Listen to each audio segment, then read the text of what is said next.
Now, the third criteria for doing debt settlement is the time frame for completing the project. In other words, how long should this process take? Well, the short answer is not a day longer than is absolutely necessary.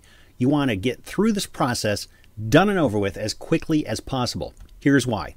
First, interest and late fees will continue to accumulate.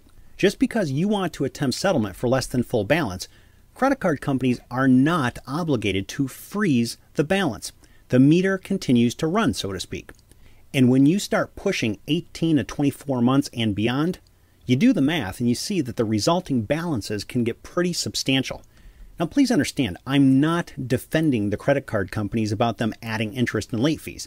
I'm just stating a mathematical and contractual fact that your balances will continue to grow until your account is resolved. So you have to be aware of this.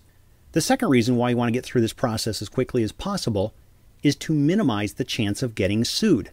Certain creditors are more impatient these days than they used to be, and they're not waiting around 2, 3, 4 years for you to resolve an outstanding credit card debt. Now, I realize it might take you 6 to 12 months, maybe even as long as 18 months, to gather the necessary funds for settlement purposes, and often this time frame will work.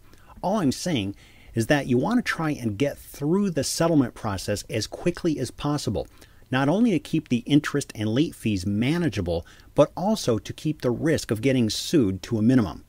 Now, is there a maximum time frame? Well, there's nothing set in stone, but in general, I strongly recommend a time frame of about 12 months or less. The sooner the better, 18 months tops. If you can complete this process within 12 months or less, and you meet the other criteria that I've outlined in this video series, I believe you have a very high probability of succeeding at this.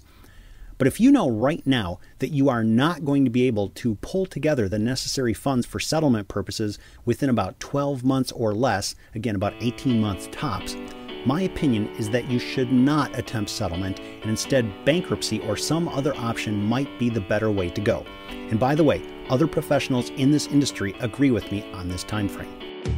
If you found this video helpful, please check out the rest of the videos in this series at hoffmanbrinker.com/videos. See you there.